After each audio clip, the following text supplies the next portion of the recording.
और विष्णु वंश के बड़े श्रेष्ठ व्यक्ति थे, कृष्ण के परम सखा थे। तो उद्धव जी को बुलाया। उद्धव, मुझे वो वृक्ष भूलता नहीं। एक एक चीज मुझे याद आती है, गोपियों का प्यार, राधा का प्यार, माता यशोदा का, उन गायों का प्यार जो मुझे देख करके दौड़ पड़ती थी, मेरे बिना रहती नहीं थी। और यदि मेरे दुख को दूर करना चाहते हो, कहा घनश्याम ने उद्धव से जरा वृंदावन को जाना, वहां की गोपियों को ज्ञान तत्व समझाना। उद्धव जी वृंदावन के लिए चलते हैं और बरसों हो गया गोपियां रोज जाती हैं, रास्ते पे बैठ जाती हैं, सवेरे से शाम तक बैठी रहती हैं और एक टक देखती रहती हैं कि मथुरा से भगवान आने वाले हैं। उद्धव जी ऐसे एक गोपी से मिलते हैं, पूछा नंद बाबा का घर कहाँ है? तो उस गोपी ने कहा कि इसी रास्ते से चले जाओ, ये जो नाला बह रहा है, ये नाला जहां समाप्त होता है वही घर नंद बाबा का है। और इसे नाला नहीं समझना, ये पानी नहीं है। यशोदा और गोपियों ने भगवान श्री कृष्ण के विरह में जो रोया है, उससे ये पानी का नाला बन गया है। उद्धव जी को आश्चर्य हुआ और वहां जाके जैसे देखा कि यशोदा माता तो बिल्कुल एक टक पागल जैसी स्थिति में है, उन्हें कुछ पता ही नहीं है। नंद बाबा ने देखा कि ये भगवान कृष्ण का सखा है, उनका आतिथ्य करने लगे। कुछ चर्चा हुई, तेज आवाज में हुई। तो यशोदा ने कहा, तुम इतना तेज क्यों बोलते हो? हमारा कन्हैया पलने में सोया है, जग जाएगा। उद्धव जी को आश्चर्य होता है और उद्धव जी को हाथ पकड़ करके ले जा करके पलने के पास यशोदा मैया जाती हैं और पलना खाली है तो वहां पुनः अचेत हो जाती हैं। वो पूर्व स्मृति में इस प्रकार से हैं कि कन्हैया मेरे पास ही है। विरह की अंतिम अवस्था यही होती है, प्रति क्षण प्रेमी साथ में होता है, प्रियतम साथ में होता है, जिसके प्रति प्रेम है वो साथ में होता है। और इसी अवस्था में 10वीं अवस्था ये प्रेम की है। यशोदा उसी प्रेम की अवस्था में है। और नंद बाबा ने प्रश्न किया उद्धव जी से, अपि स्मरति नः कृष्णो मातरम सुहृदम सखी, गोपान ब्रजम चात्मनाथम गावो वृंदावनम गिरिम। उद्धव, क्या मेरा कन्हैया कभी हम लोगों की याद करता है?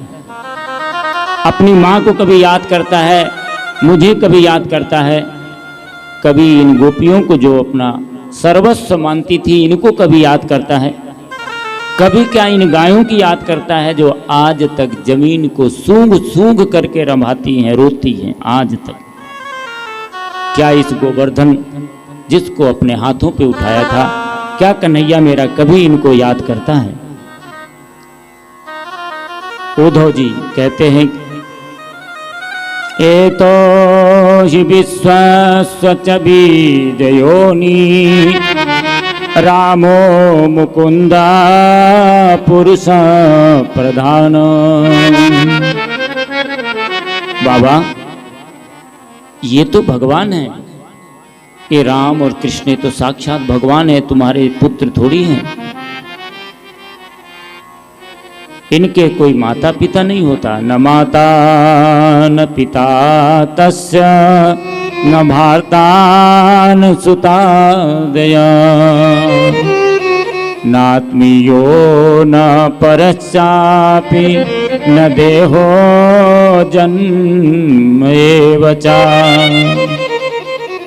इनका न कोई जन्म होता, न इनकी मृत्यु होती, न इनके कोई माता होते, न पिता होते, न कोई अपना होता, न पराया होता। ये तो साक्षात भगवान है। नंद बाबा कहते हैं कि उद्धव जी, मैं कैसे मान लूं कि वो मेरे बेटे नहीं है। यशोदा ने गोदी में खिलाया, मैंने गोदी में लेकर के बन बन गायें चराने जाता था, और मैं मानता हूं कि भगवान है। पानी तो बादल में भी है, पानी धरती के नीचे भी है, पानी हमारे शरीर के अंदर भी है।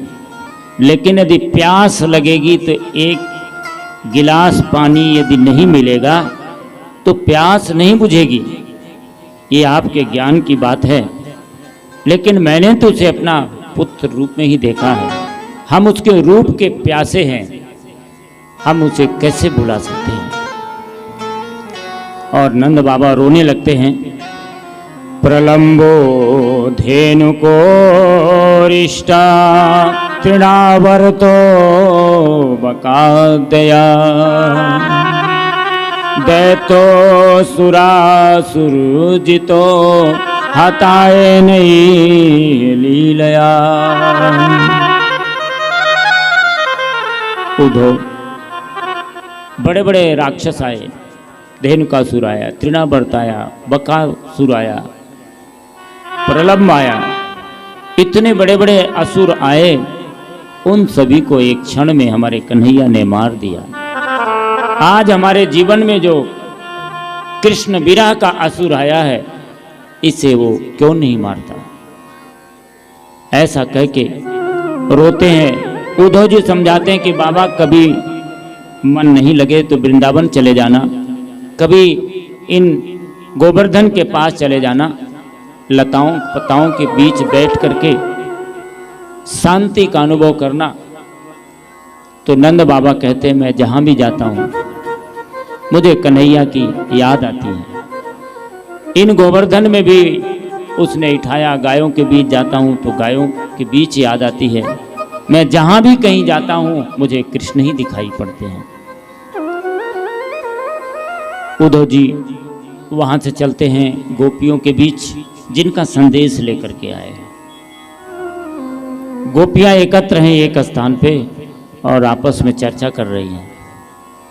निरस्तम त्यजंत गणिका अकल्पम नृपतिम प्रजा अधीत विद्याचार्यम मृत्युजो दत्त दक्षिणा।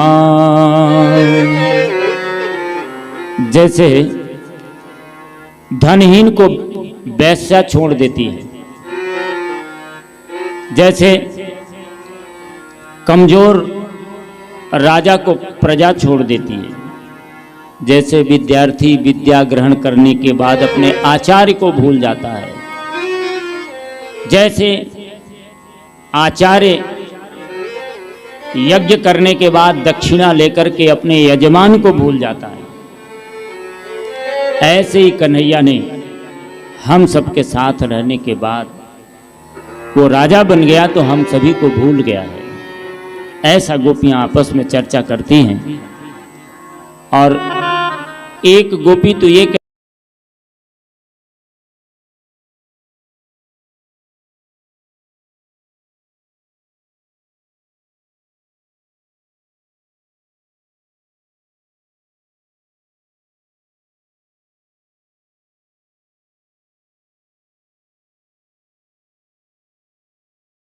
राधे, तू भी तो अपने स्वप्न के बारे में बता।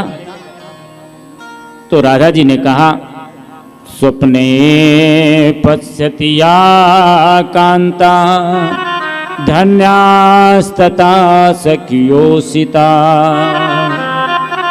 अस्माकं तु गते कांते गता निद्रापि वैरिणी। सखियो, तुम बहुत धन्य हो, तुम्हें कम से कम नींद आती है, तो तुम सपने में कन्हैया का दर्शन कर लेते, और मैं ऐसी अभागी हूं कि जिस दिन से कन्हैया गए उस दिन से मेरे नेत्र बंद ही नहीं हुए, नींद आने का तो प्रश्न ही नहीं, और मैं कभी भी आज तक कन्हैया का दर्शन नहीं किया है। और ऐसा कहते हुए राधे रोने लगती हैं। इसी बीच में एक कागा आता है, कौवा आता है, उसमें गोपी ने देखा और उसने सोचा कि कोई संदेशा लेकर के कागा आया है। लेकिन एक दूसरी गोपी कहती है कि नहीं देखो बहन, ये कौवा इसलिए आया है कि कंस की अब मृत्यु हो गई होगी और उसके श्राद्ध के लिए मांस की जरूरत पड़ी होगी। राक्षसों के यहां भंडारा भोज तो इसी का होगा। तो कन्हैया को पता है कि गोपियां अब तो सब मर चुकी होंगी